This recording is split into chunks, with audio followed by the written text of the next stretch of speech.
All right, and come.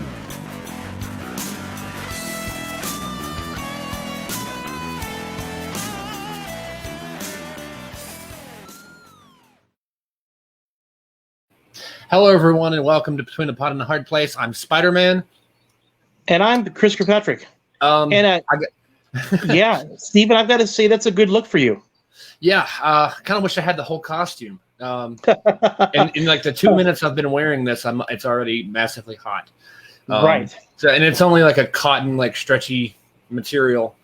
I got to take this off already.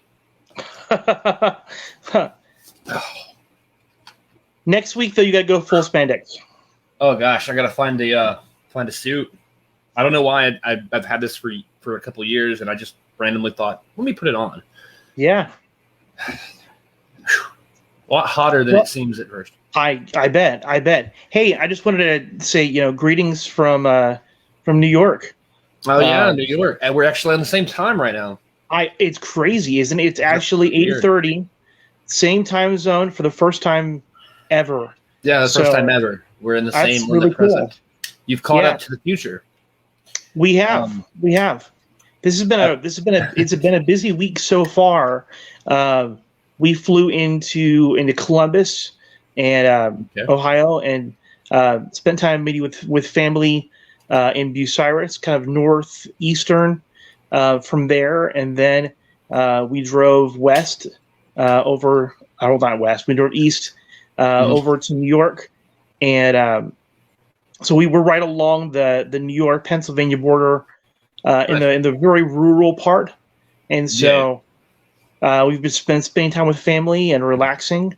So I'm really glad that this worked out. I didn't think it was going to, and so right now my Wi-Fi is working fine. So it's good. Yeah. It's funny because I think phone cameras for the largest part have better quality, because I noticed the picture's pretty good. I thought it might be mine's a little rough because I'm going through an app and then relaying that through the computer, so the quality's a little lower. But one day I'm gonna get a better quality camera. I'm gonna get a fancy little studio microphone arm thing that hangs down in front of me. But for now, I'm happy with what we have. Yeah, it gets the job done. It's funny because the other day I had a situation where, you know how I am, I start these feuds with people and then we become friends. Well, I don't even remember what the conversation was or where it was, but this guy, we were just hardcore. He was really throwing it at me. Right. And at the end of it, I'm just hold on. Why are we even doing this? What are we arguing about? I honestly, without going back and reading it, I can't remember. Turns out he does a podcast as well. Okay. And so we're just talking about it. He's like, oh, I'd love to talk to you guys and this and that. And their show is really similar to ours, where it's I think the name is Geek Culture is the name of their show. It's G33K Culture, all in one word. And they do Stream Labs is where they do their show, and I think they said it was $20 a month. Not trying to do a promotional thing for them, but I am for the show, but not for Stream Labs website necessarily. Yeah. But I mean, it sounds pretty sweet. I'm maybe we could try that out one day. They got really cool banners, and they've got all their social medias on the screen the entire time. And just it's really cool and well put together. Yeah. And he was telling me about their features with merchandising and stuff. So I thought maybe one day someone might want to buy a T-shirt with our little logo on it. Who knows? Right, with my face on it. That would be amazing. Yeah, I mean, I have a shirt with our faces on it. Would be crazy. So yeah, there's something to look into that. Well, I mean, talking about branding and everything. I mean, the logo that you did with our faces and everything, I mean, that looks really sweet. I wish I had it up to where people could see it now, but I didn't really think about that. I might be able to pull up the Twitter and share it, but I'm not sure if I even have the login on this computer or not, because I normally do everything from my phone. Yeah. Yeah, it's not even in here. The information's not on here. But Actually, I can just pull up the logo on my phone and like show it. There we go. Crappy quality on the screen. But hey, we're going old school. Yeah, where we used to record VHS movies, we just have a camcorder in front of the TV. Well, I don't know why, because I did that a few times, and it's like, I have a VCR. Why don't? Yeah. I think it was that time where it's like you don't know it's coming on, like a movie or something, and it just happens to be on. You're like, I don't have a blank tape. What do I do? What do I do? And I remember taking an actual microphone from a portable recorder and putting it right up to the TV speaker and just recording the audio off the TV. I think I've done that a few times. I know. I think what we were doing, it was we were really watching a lot of Comedy Central. And so we were just trying to record the jokes.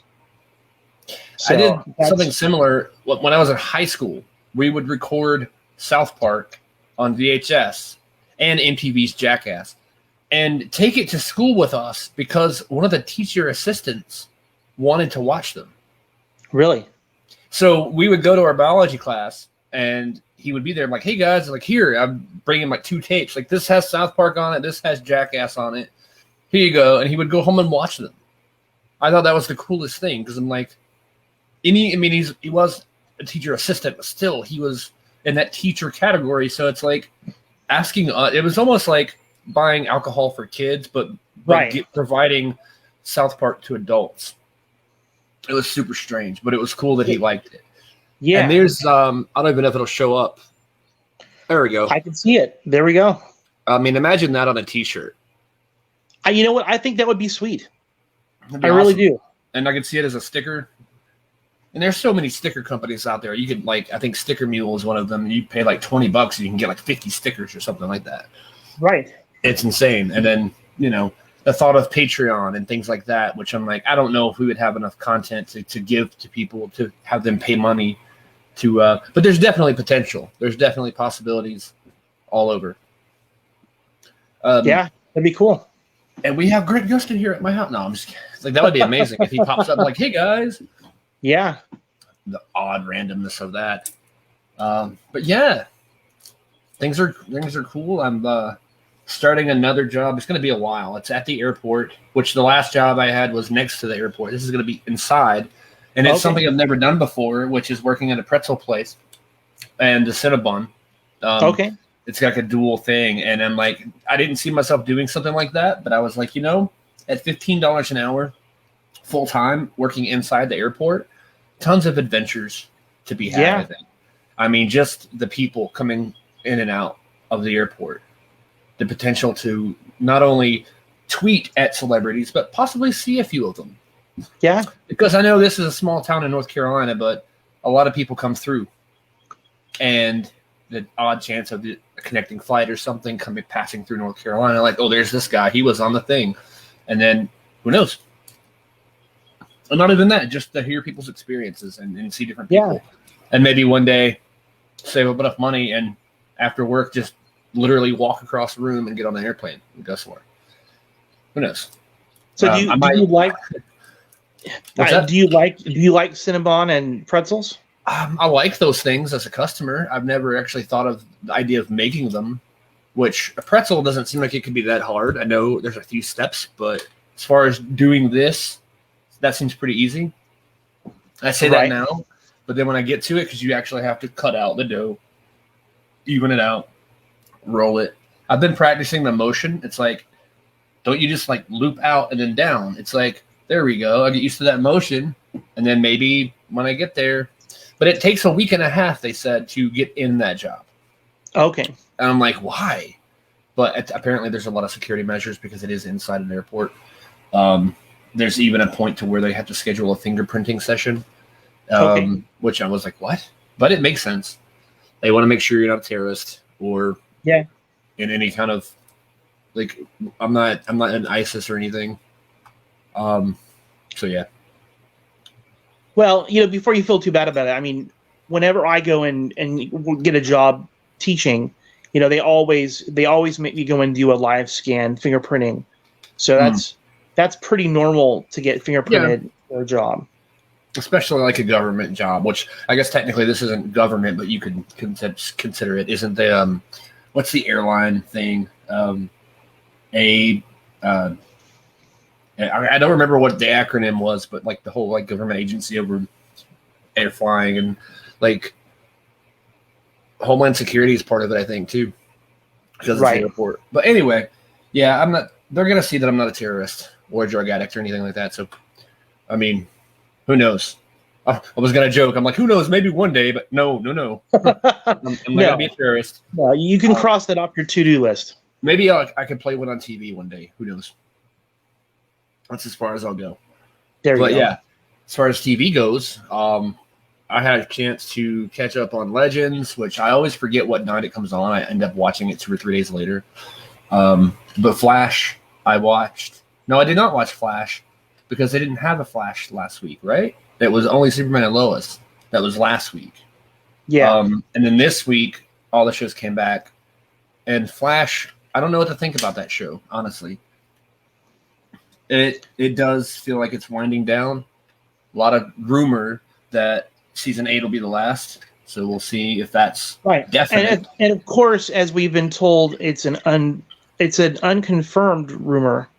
Yeah, there's no confirmation at all. Right. Yes. Just general rumor that contract not even negotiations. You're just like when you do a job for 8 years straight, especially a job like that, where you got to go to Canada, Vancouver, and sit for months and months and months, especially right now with COVID and kind of dwindling out of that. Like that whole process, I know, of sitting there for 2 weeks before you could even do anything. All that kind of takes its toll, I'm sure. Yeah, I can imagine. So, but it's kind of cool. Yeah, I can think of worse places to spend my time. Vancouver is beautiful. Yeah. But yeah, it'd be tough. And I think about how, 8 years of doing the same thing. That's a long time to commit. So 8 years of We Are the Flash, 8 years of sharing your feelings and talking out your problems, 8 years of pretending to run. I think it would be cool to see Grant Gustin maybe do something else and be a villain, or who knows what else. I think it would be cool though if they instead of getting rid of the Flash TV show, just if they had a way, maybe because it's you're gonna have Bart Allen Impulse for a couple of episodes, and then rumor has it they're gonna be in the next season quite a bit. Okay, so why not have, if Barry Allen leaves the Flash, Grant Gustin, why don't they just have Impulse as the new Flash? And then do the show again. Do another season, 2 seasons, 3, however many, with a different Flash. Right. My guess really is they're bringing in Bart Allen in an attempt to get a spinoff. That really, I could really see that happening. That would be great. It would be Impulse and Superman and Lois on Tuesday nights. Yeah. Or whatever. It would be better. That. I would love to see Wally West come back and be the Flash, because that's how the comics were. What was it, 25 years, I think? Yeah. When the Flash, and that's the thing too. He went missing in Crisis, and as we saw in Crisis, nothing really happened to him. So they would have to have another Crisis, right? And then of course there's rumors that, can't remember his name. I'm horrible at actor names, but Eddie Thawne, who was in the first season, really only the first season, popping up here and there for flashbacks and for Speed Force images and stuff. There's rumors that he might be coming back and playing Cobalt Blue. Really? Which in the final season, if it is the final season, in 8, I don't know if that would be Eddie Thawne as that character, or because we don't know what happened to him post-Crisis. We assume that he's still gone because everything else, for the most part, has stayed the same on Earth Prime. But who knows? There's a lot that can be done. Yeah, you would have thought that if Eddie came back after Crisis, that they might have shown him to us, even if he and Iris never get back together again. You would think that they would have made a big deal about him being alive. Or it could be a situation like when Firestorm was first created. Ronnie and Professor Stein were stuck together underneath Star Labs for, what was it, a year or 8 months or whatever it was. So no one knew they were even there.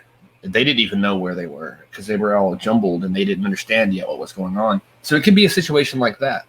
Yeah. But we don't know. But yeah, Flash. I can't. Did you get a chance to watch everything, or? No, part of the challenge of traveling this week has just been that my internet connection's been hasn't been consistent all the way through. So I didn't get a chance to watch Flash. I will say that I know that this week was the last episode for Carlos Valdez, right? For Cisco. And I guess I just want to take a moment and thank Carlos Valdez for his portrayal of Vibe, being the consistent comedy relief, just being witty and well written and clever. I think he, as a character, he brought it every single time, and he really did. Yeah. So I was really disappointed to find out that he was leaving the show, but just like a lot of people, they reach the end of their contract and they don't get renewed, and they end up having to figure other things out. And so and we got lucky too, because he was supposed to leave a couple years ago, around 6 or 5, because the whole storyline with him giving up his powers and the cure and all that. That was their way, I think, of putting him out. But then he's like, I don't want to leave, and he stayed. Then he had Mecha Vibe. But you can follow Carlos Valdez at the Los. Wanted to throw that up there because I remembered his Twitter. I don't know a lot of their Twitters, but I knew that one because I was trying to tweet at him during the episode. I was like, we're gonna miss you. I don't think either it didn't go through or he never saw it. I don't know, but it was a good episode. I mean, it wasn't, the Flash in general isn't at its highest level right now, but it was a good episode. I really enjoyed it, and you'll probably enjoy it when you get a chance to see it. Everyone dies. No. Oh no! Mickey Mouse comes in and helps Batman fight off the Green Goblin, and then was this a Legends crossover? That sounds like a Legends show. It really does. Legends was good too. I don't know if you saw that. I've seen everything, all of the Legends up to, not including this last week. Okay. I mean, I think I sent you a screenshot of the TV when I was watching it, but this is like the Disney cartoon, animated Disney episode. Actually, I did see that one. I think it was the words all very, very Beauty and the Beast. Yes. That was a good episode. I mean, I don't really remember specifically going on and then what happens, every little detail, because they're all over the place usually on Legends. It's kind of hard to keep up sometimes with the story because I'm just focused on all the cool things they're doing. Well, when we talked to Mark Guggenheim about this, we had said, when you walk into the writer's room, how do you talk? Are there any? He said that there is no such thing as a stupid idea when it comes to their writer's room. They basically say what is the craziest thing that they could do, and then they top it. And I had thought that the Super Bebo episode, right, where they of Captain Planet and become the big giant Bebo to go and fight Malice. I thought that was about as far afield as they could go, and I absolutely loved it. And as we found in the show, that was just sort of dipping their toe in the kiddie pool of weirdness, or dipping their French fry into the special sauce that ended up being alien sweat. Right. I mean, it's weird because I wanted to taste that alien sweat. It looked delicious. I was like, I want to try this sauce. Maybe that's something that they could market, alien sauce. I could see that. I've got to admit, though, I would probably pass on the sauce. I mean, yeah, if it were real and an actual alien dripping this stuff, once I found out, I probably would not want to try it.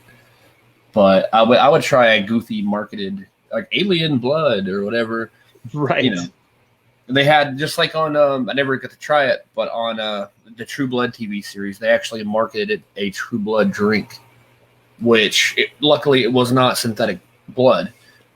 but it was like an energy drink or something like that, or maybe like a V8 or something. I don't know what it was. Some kind of actual drink that you could buy, and I saw them in stores at one point, but they were like one of those crazy, ridiculously priced things, like $7 for like a small 12-ounce thing. So I was like, I'll pass. Oh wow, okay. So Corey's like, I live down the street from where they shot the alien sweat. Well, if they have any left over, can you scoop it up and maybe put it in a cup and mail it to me? Because I'm really curious. Maybe include one French fry in the package. Well, I think we've talked about this before. That what I got a huge kick out of, and what Corey is referring to, is the fact that it took place in San Bernardino, California, sort of the birthplace of fast food. There's a claim to fame for you. I mean, I really enjoyed the Founder movie. It was great. A lot of insight to the history of fast food and McDonald's and all that. It's crazy to think how far it came. Like 15-cent hamburger, and now it's like huge. It's everywhere, all over the world. From that one little tiny place in San Bernardino to Japan and Europe and Canada and all over. So I do feel like Legends has always done sort of a Bill and Ted's Excellent Adventure. Yeah. Do you ever feel like it's a bit of that they're going through a historical trip through time, and they usually end up, they're supposed to be fixing things, and they wind up making it worse. Or changing things that don't really matter. Right. Just like in Crisis when we saw it was Sarah and who was it? Oh gosh, what is his name? Wow. Ray Palmer. Why did I not remember his name? But they were in the bar doing a trivia or whatever, and they got the question wrong, and Sarah's like, "Are you kidding me? This is like, no, remember when we went back in time and changed history?" And they were like, "Oh yeah." And it was no big deal. Like little things like that. Yeah. I know they're going to rely on time travel as like their main story later, because I've just read the episode descriptions. And based on that, they're going to try to use time travel to fix their situation, which Sarah being kidnapped and trying to find her, all that stuff. I like where that story's going. There's not necessarily a bad guy, but it's really cool. And I love these little goofy episodes. Like a couple of weeks ago, we saw the little baby Yoda thing. It was like this big, and he was running around, and Mick's just like squash. Everybody's like, no. Well, and like, what was crazy about it was that it was this little guy who essentially was in this, indestructible suit of armor, commanding this massive armada that could wipe out the entire world. And then he gets out, and Mick just stomps on him. Yeah, it sort of reminded me of Krang from the Ninja Turtles. Yeah. But not as evil. Because you think this whole time that he is going to be this evil thing, and he's like, "Hey, nerds." I'm like, what? And he just squashes him out of nowhere. I'm just like, why? It reminded me of Men in Black. Yes. That's a better comparison. Little guy inside of a human suit. So it was very Men in Black. But again, I think we just found that if you watch Legends of Tomorrow and you are thinking that you're going to get this super serious hero show, probably not the show for you. If you want a show that you don't have to take too seriously, they're just going to have a good time, and they're going to do kooky, off the wall, almost like slapstick kind of humor. It's definitely going to hit that spot for you. I mean, season 1 was pretty hardcore as far as being serious. I mean, Vandal Savage is probably their craziest, evilest. I mean, Damien Dark, but I mean, even Damien Dark had that goofy level to him. The Legion of Doom, essentially, the trio of Damien Dark, Malcolm Merlin, and Reverse Flash. I loved it. Yeah, I mean, I think that was better than season 1 for me. I think it doesn't get much more dark than Reverse Flash going and pulling the still beating heart out of Ray Palmer's chest. Yeah. So I mean, that was still pretty dark. But by about season 3, when they introduced those totems, I feel like that's when they made a very clear, distinct choice that they weren't going to be a serious show anymore. They were just going to have more fun.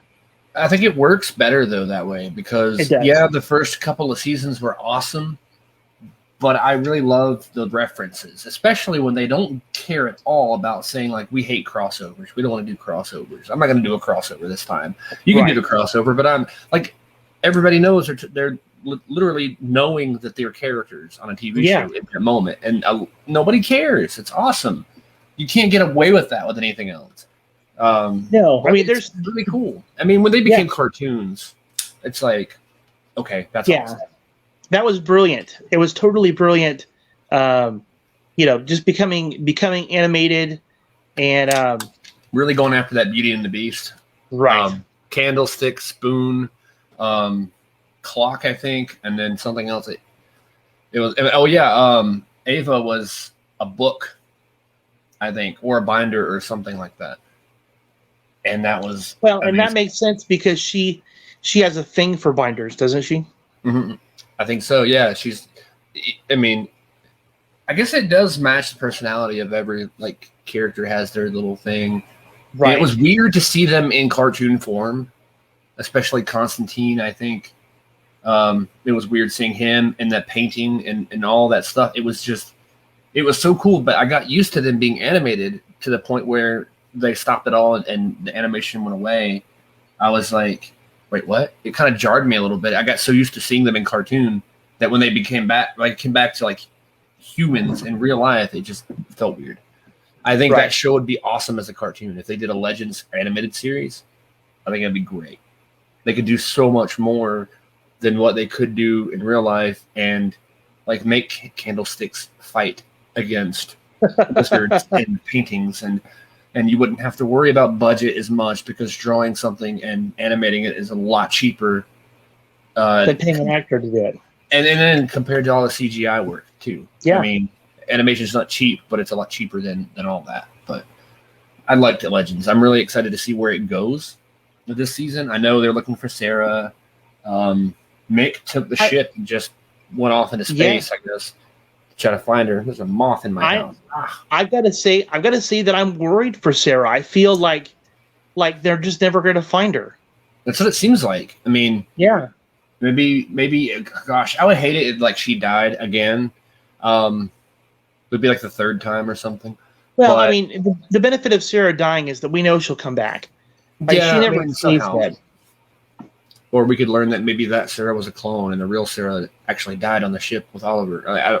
Who knows? Right. But, that show could take any twist and turn, and it wouldn't surprise you. Unless say, Constantine woke up and he was like, oh, that was all a dream. The legend's not even real. That would be probably the worst thing ever. That'd be terrible. We don't need Lost. I think I'd pick up my TV and throw it out the window. I think so. I don't think I would ever want to watch TV after that. Except for Superman and Lois. Right. I mean, because that show, phenomenal. And I mean, I tweeted out again, and I think it got a couple more likes. I think it was Eric Valdez who's I forgot. I said you guys hit it out of the park like normal or something like that. And he was like, "Yay!" So these people ended up, I think, liking us because they know who we are. They're like, "Oh, yeah, you guys are every week talking about this, and we appreciate that." But that show keeps getting better. It just, oh my gosh. It does. I feel like, I keep waiting for there to be a dud in there someplace. Yeah. You would think, I think they're the majority of the way through their season. I think, or at least over their halfway point. Yeah. They were, at episode 9? Was it 9 or 10, I believe. See if I can pull it up really quick. But I know they had a break. What was it, a 3 or 4 week break? And then they came back. I'm going to try to see how many episodes we're at. I do believe it was 8 or 9. Yeah. So as you're pulling that up, I will say that, I had tried to figure out what the end game here was for Morgan Edge. I mean, why was he targeting Smallville? What does he have to get out of this whole thing? And we already knew that he was a corporate asshole, and but what exactly was he getting out of Smallville? And in this episode, we found out, right? And this episode was episode 9. Episode number 9. Yeah. And they are going to 15. 15. Okay. So we still have 6. We have 6 left to go. Yeah. And then come to find out, Tom Cavanaugh is actually directing the final episode of the season. Wow. So who knows if we're going to see a Tom Cavanaugh appearance? Yes. Because, I mean, wouldn't that be great? It would be awesome. But, I mean, I think that, this episode just had everything in it, right? Mm-hmm. We steadily see, Jordan and his powers kind of go haywire. Previously, it was his hearing that was giving him issues, and now we see him with his freeze breath, because that device that his dad used on him, or that Lois's dad used in those kryptonite weapons, have not only affected Clark, but have also affected Jonathan. I'm sorry, not Jonathan. I'm not okay. Right now, but they're also affecting Jordan. I do feel like that's at least what they want us to think. Yeah, I think so too. I think there's a little bit more to it than that. There is. It just doesn't seem like that's the actual story. The fact that I think that we're going to find out that these people that have kryptonite, that they're also, they're also radioactive, and they're going to have some kind of effect on both Superman and on Jordan. Yeah, I think so. And I was wondering too if like these effects weren't permanent, as far as like the humans that they're pretty much possessed by Kryptonian spirits, right? Would that when that spirit or whatever comes out of them, will that leave a lasting effect on the human host, which would be interesting to see. Yeah, it was crazy to see that Edge could essentially activate them, and they would go from being their normal selves to having a different, personality take over, and that was just crazy. And the idea that Edge, they've had a lot of people that have rejected the treatment, and that they've essentially gone after people in, they're in Smallville because they've had more time where this has been in their system. They've been exposed to this kryptonite. But did you see that coming at the end when Edge essentially reveals himself as being something. A Kryptonian and and being Clark's brother? Yeah, when he said brother, it really pulled me back because I was like, Clark, did Superman have a brother? And I still don't know if he literally meant his brother, like they shared parents, or if he's just like my brother, my Kryptonian brother in arms, or whatever, metaphorical brother. I don't know. I mean, I'm guessing it's going to be brother. And the crest was an S, but it wasn't the same S. And I was like, my instant thought when he was like, basically says, I'm Kryptonian. Because at first you're like, oh, he gave himself the treatment and he has powers and all this. But then he says, no, I'm actually from there, basically. So that tells me, oh, it's General Zod. But that crest was not a Zod crest. And it doesn't even look like a Z at all. But every depiction of the Zod symbol has been different. The comic book Zod, the Smallville Zod, the cartoon Zod, the newer film Zod, like all of them have different emblems. So I don't know if this is like a new Zod emblem or if it's just his own variation of the House of L emblem. I think we'll probably find out a little bit more this coming week. But either way, the fact that he's Kryptonian, once it settled in my mind, I was like, is he even Morgan Edge, or is Morgan Edge a made up name from this Kryptonian? Because Morgan Edge was a real guy in past stories. So I wonder if he didn't maybe possess Morgan Edge's body, just like all the other people, and then like just took over his body, or if he's just using the name Morgan Edge as like, what's my name going to be on Earth? I don't know, Morgan Edge. Like, I don't know. There's a lot to unfold here. Like it's really super interesting. Yeah, my guess is that Morgan Edge is his alter ego, just like Clark Kent is the alter ego for Superman. Yeah, it could be. I think that probably is more logical because I mean, it's a different take on the character, and this whole show is about the same characters but different takes on those characters. And I think that would be a really cool way to introduce Morgan Edge, because it's already a curveball. We were thinking like, oh, he's just here to be greedy, and then boom. But then we see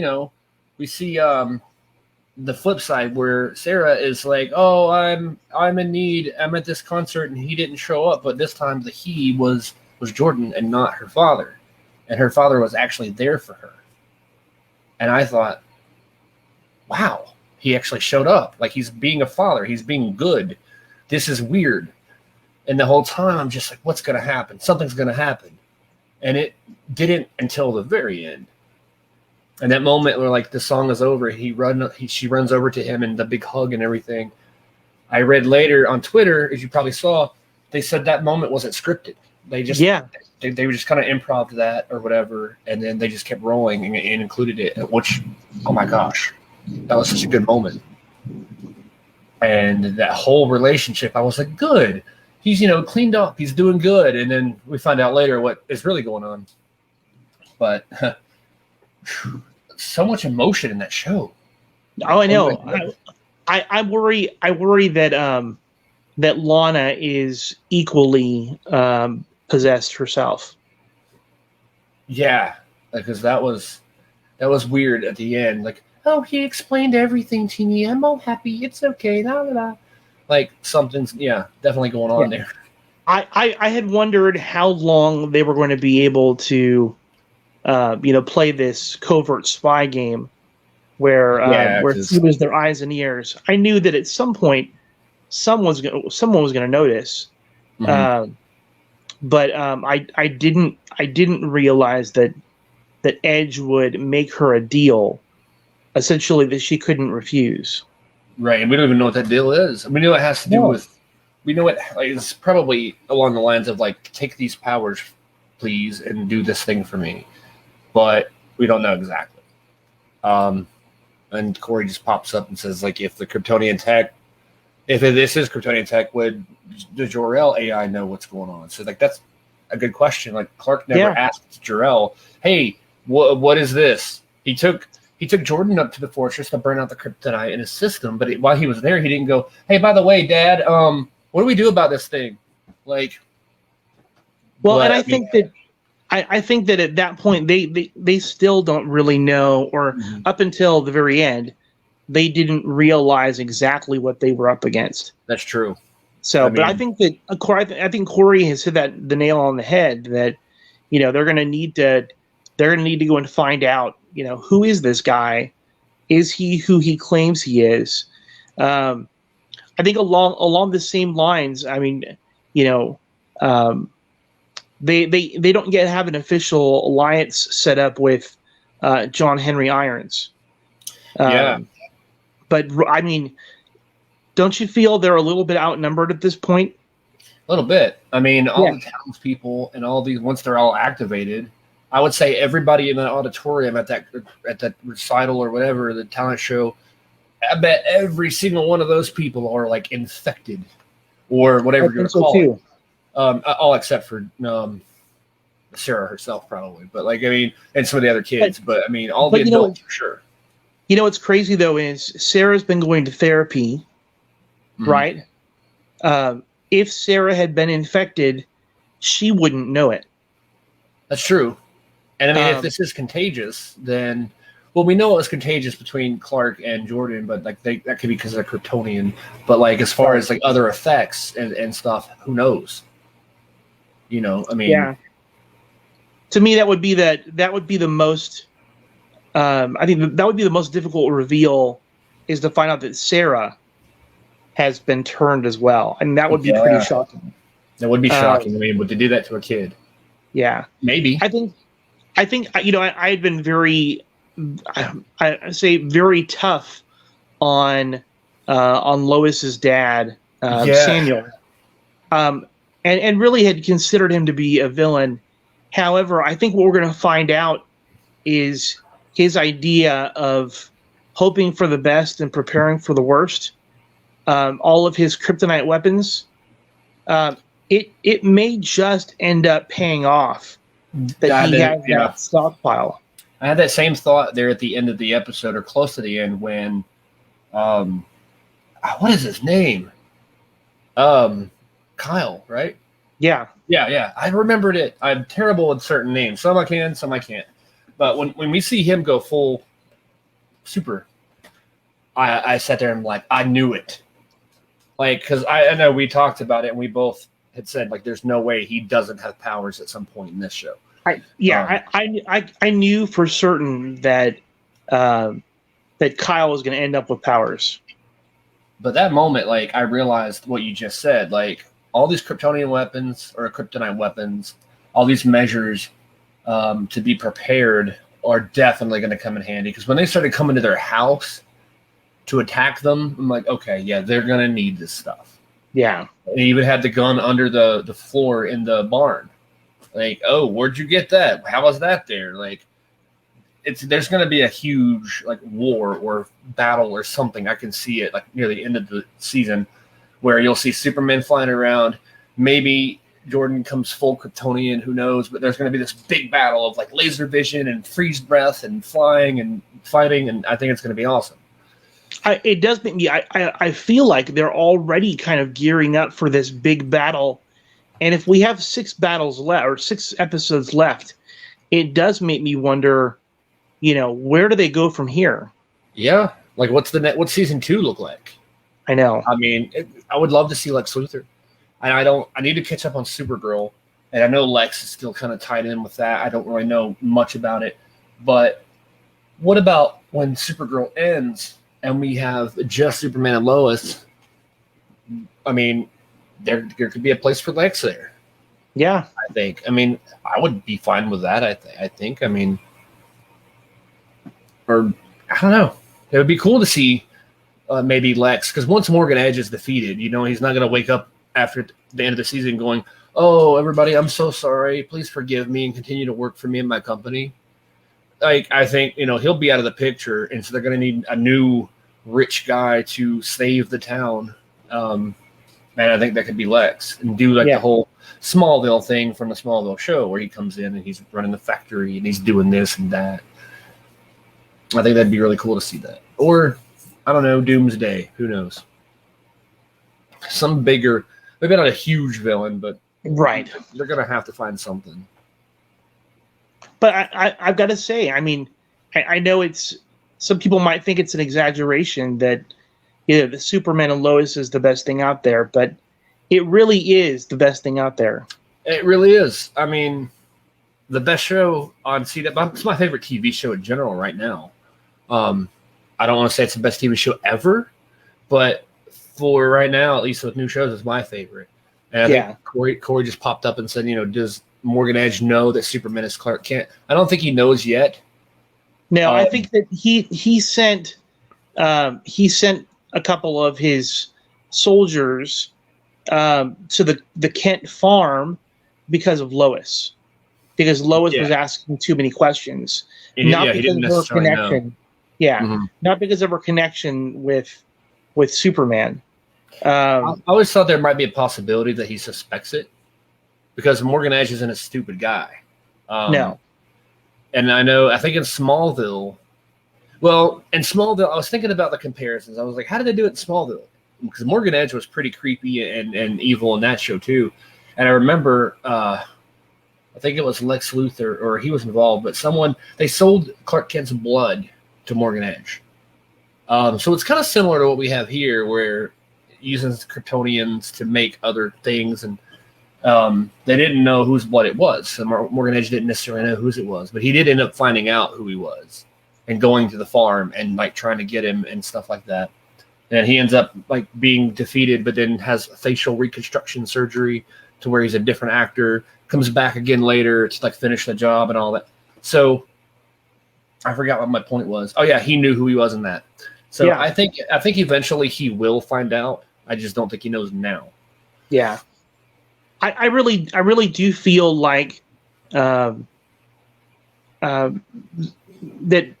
what we're going to find out is in the case of John Henry Irons, when he realizes that Lois is married to Superman, I think for that is going to be the linchpin that is going to, on the one hand, break him, and on the other hand, I think he's going to go, if Lois trusts Superman, then I'm going to trust Superman. Right. I think that's going to be it. I think that's certainly something that's going to happen with John Henry Irons. I think on the flip side, once Morgan Edge makes the logical connection that Clark Kent is Superman, all of the Kents are going to be in serious danger. Oh yeah, they're probably going to move or at least relocate temporarily. I can see that happening. Because I remember I keep going back to Smallville because this show has a very Smallville vibe to it, but in a bigger, better way. In Smallville, Clark he decides to expose himself to the world. He's like, you know what? I'm going to tell everybody who I am, and he does. He's like, hey, I'm Superman. I'm Kryptonian. I'm called Kal-El. This is me. And they all flood his house and press this and that, and like you just know that place is not the place you want to be. Yeah. And I forget how they undid it. There was a way to like redo. I think it was when honestly it's not important. Point is they reversed time somehow and he undid it. But just people that don't want to kill him, knowing or just to his house. And Morgan Edge, definitely he would do anything to get to Superman. So once he finds out the classic, this is why you don't tell anybody who you are, because immediately they're gonna go after your family. It's like on the first Spider-Man movie, you know, they were like, first we attack his heart, you know, and they go after Spider-Man. They know who his heart belongs to, and they find out that's Mary Jane and try to kill her. It's a classic story, and that's what I love about the show is like they don't just do that, but they kind of throw you curveballs too, and that's what's so great. I don't know. I'm kind of going on and on about it, but no, I mean I think that I can't. I don't think I can, gush enough about the show. Right. I just really feel like it's one of those that deserves to be talked about and celebrated. It's one of the reasons why we constantly go and tweet at Jordan Elsass, and Alex Garfin and Eric. The guy who plays. I think is it Eric Valdez? Because it confused me because him and Carlos Valdez had the same last name. I thought. I don't know if they're related. I don't know. They don't look very much alike. But they really don't. But Eric Valdez, who plays Kyle, it's amazing how active they all are on Twitter. I mean, because it's a different. I mean, the only person I think in the main cast that isn't really active is Superman himself. Because I mean, I guess if you're Superman, you're not going to sit there and be like Twitter, yay, who likes me? Like, right? You're going to be too occupied, I think, to really focus on that or care. I mean, I'm sure he cares to some level, but I don't think it's going to be enough to where he's really sitting up at night, laying on his bed watching Twitter. But there's Eric Valdez, his Twitter there. So follow him, check him out. And he does, like, those guys, they engage. They don't just like or read, they reply back, which is amazing because that shows a huge hit. I really think if and when The Flash leaves, Superman and Lois will easily be like the main anchor show. And then maybe right behind it would be like Legends or something. But that's not going to last much longer. If this becomes a theme and we see number 8 being the final season of every show, then Legends is on 6 right now, I think. Yeah. So they've only got 2 more years if that's the case. Right. I mean, at least we know that we still got Stargirl.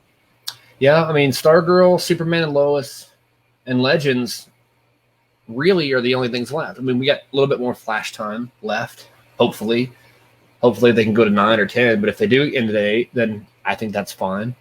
So I'm just looking to see in the future, like how that's going to tie together. Are they going to continue to do crossovers? I mean, Batwoman too. Right. Batwoman's still a thing. Right. But I don't know if that show will last. I mean, I haven't seen a lot of it this season. I need to catch up on that again. I've seen bits and pieces, but not every episode. But changing the actors and then kind of going back and forth, I think it might have lost some people. But it's still a great show. I will say, we've always done a really great job of not hating on shows, even if they go through a little bit of a slump. We've always tried to focus on the stuff that we like. Mm-hmm. That said, I feel like if there's a show that deserves a little bit of criticism, it is Batwoman. I feel like there is what that show could be, which is a kick-ass, Batwoman show that celebrates, different kinds of people. And unfortunately, what's happened is that they have allowed the message they want to send out to be more important than really the story. I'm not saying that we can't have stories that have messages, but I do believe that one of the problems they have right now is an issue with writing, that they are so heavy-handed with their message that it takes the place of the plot. Yeah, and I think that's the problem. Superman and Lois has a message, but they weave it in there so well that it doesn't take away from the storyline. And I wish that was the case in regards to Batwoman. I did too. I mean, they're doing. I don't know if you saw this, but they're gonna have Batwing in the show. I don't know if they've already started this or not. So you mean Nightwing or? Well, they're calling it Batwing. Okay, Batwing. But and that's with Lucius. That's with Lucius Fox, right? Yeah, and I thought it would be Nightwing, I guess, is a separate character, but I believe Batwing was a character. I'm not too familiar with all the Bat characters, but I'm going to try to see if I can attach or pull up this picture or whatever, because I think it's this one. Yeah. That's like the first look official CW reveal or whatever. And the suit, I mean, I kind of like it. There's this big joke going around saying his helmet looks like Optimus Prime. And if you look at this picture, I can definitely it didn't change. How do I switch that? I wonder if his suit turns into a 18-wheeler truck. I don't know. There's another image I was trying to pull up, but it didn't. Let me try this again. And it would be funny though if the cape popped out and turned into a truck. Right. I think this is the image right here. Yeah, there it is. That definitely has an Optimus Prime vibe. It does, but it looks cool. It does look cool. I guess the question I've got is, we've never seen Luke fight. We haven't. Not this one. I mean, well, not any of them except. Well, I bring that up because when we saw in Crisis, the evil Luke from Earth, whatever number it was that they called it, he seemed like more of a fighter, but he didn't actually do much fighting or any. Right. But I think we're gonna get more of a badass, like less reserved Luke Fox. Yeah. Yeah, it'll be interesting to see. Maybe his time getting injured in the hospital is going to be maybe the wake up call that he realizes that if he's gonna really be make a difference for Gotham, that he's going to have to get out from behind the computer. So we'll see. I'm curious to see where that story goes. Yeah. They took a really interesting decision that they have disbanded the Crows, and Gotham was a city under siege, even with the Crows. Now without the Crows, who's going to step in and fill that void? Yeah. So it's going to be interesting to see how that goes. I will say that I still love superheroes and superhero shows, and I still optimistically watch them with the hopes that they'll be good. And that's what keeps me watching, is that I believe in the source material and I believe in the actors, and I just hope that show finds its feet, because like what you were talking about, this whole Ruby Rose is gone, and we're going to replace Batwoman with Javicia Leslie, and she's amazing no. too. Huh? I mean, she is, to be fair, like she is amazing as Batwoman. She really is. I think she does a better job than Ruby Rose. Yeah. I think there's more there to her. But I do feel like her characterization could still be better as far as her writing. But it's interesting, though, their decision to bring Kate Kane back with Wallace Day as the actress. It does then. Yeah. If you're going to do that, why even change Batwoman at all? Right. Like, it doesn't seem like they really know what they're doing. They're kind of throwing the spaghetti against the wall to see what sticks. Yeah, which is understandable. I mean, when things drastically change, the lead of your show leaves, and I never once bought the whole, it was mutual. We did all we could with the character. Apparently not, because it's back. I didn't buy all that, but yeah, when all that kind of happens, you got to kind of scramble around. Like, well, do we either cancel the show after a season, or do we go from there? But I don't think they're. I could be wrong, but it seems like they're not planning it out as much as they probably could. Right. But then again, they didn't have much time. They had less than a year to get. Well, okay, we're screwed. Now what do we do to airtime? Well, they had less than a year to figure all that out. Probably only about 6 months, honestly. But for what they've done, it's not that bad, but it could be a lot better. Like you said, I think the writing for some of the characters could be better. I think they really need to dive more into the Batman mythology and not just have it's this other person that has nothing to do with Batman or Batwoman, but she finds a costume and starts wearing it.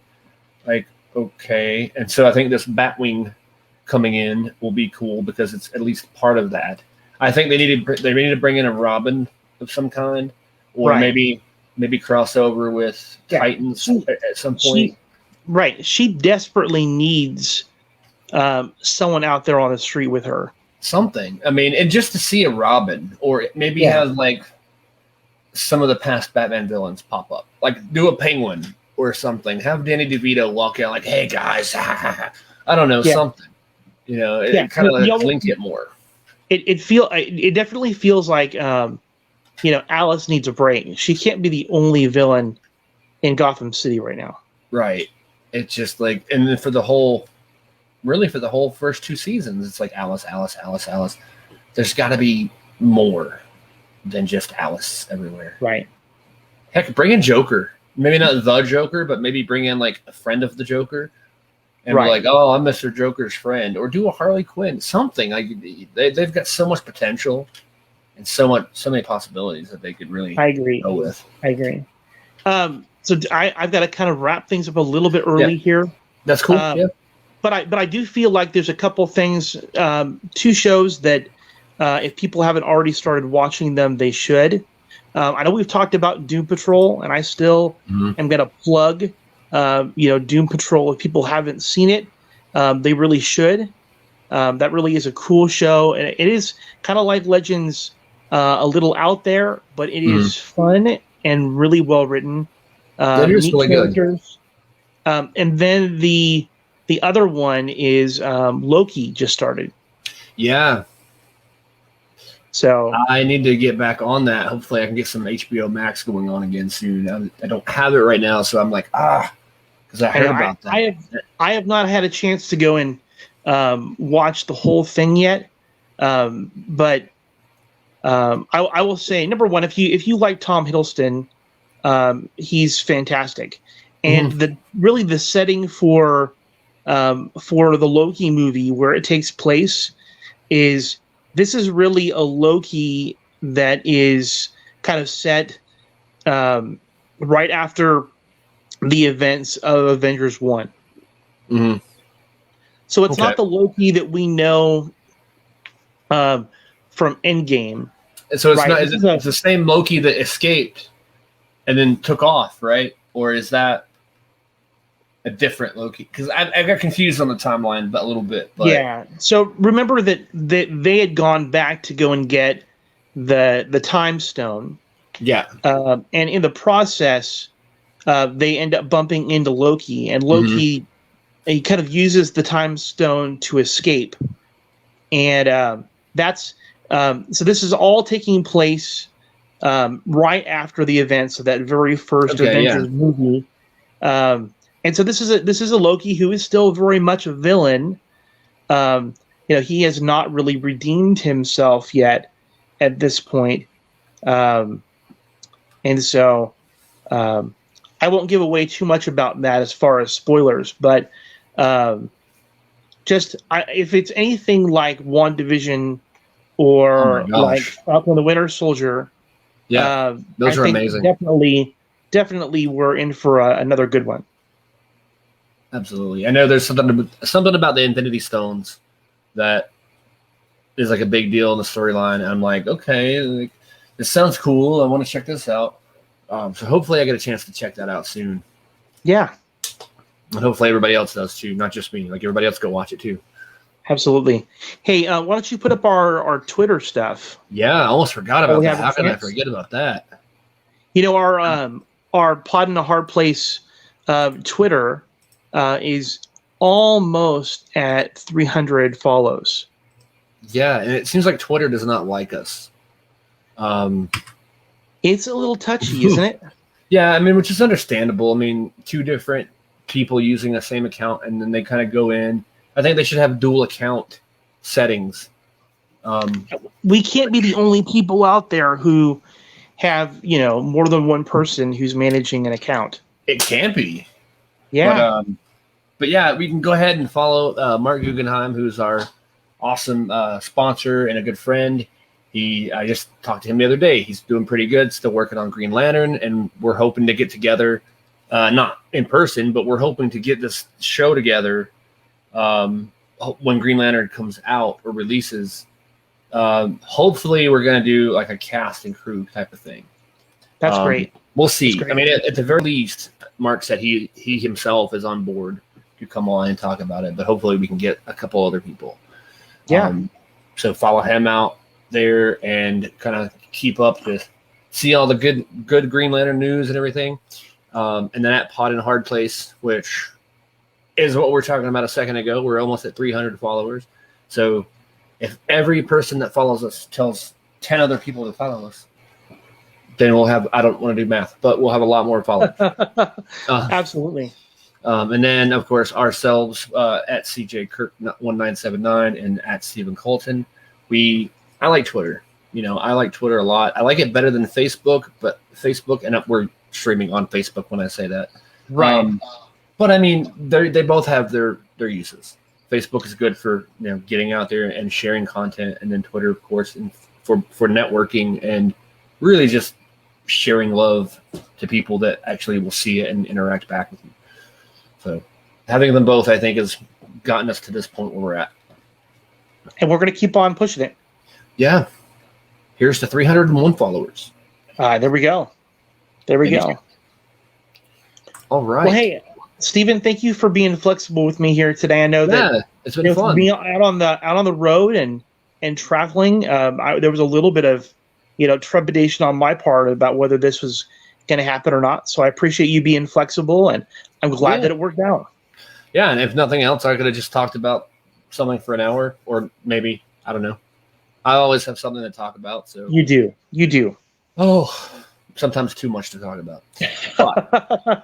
But, oh, at least I didn't. Oh, I was going to say I almost didn't mention the joke book, but no more Marvel or DC whatever jokes because we talked about that before. But yeah, I've made up my mind. I'm not even. I'm going to burn it. Maybe that'll be on the episode next week. There we go. We'll have like a joke book burning ceremony. Yeah, like down with the jokes. All right, I'm gonna go ahead and go. Let you go. Maybe hopefully I can catch some of this moss that got in my house somehow. All right, good luck. And we'll talk maybe next week. If not, next week or the next week, we'll talk again. Okay. All right. Have a good evening and a great rest of your vacation. All right. Thanks. You do the same. Yeah. Thank you. Bye. See ya.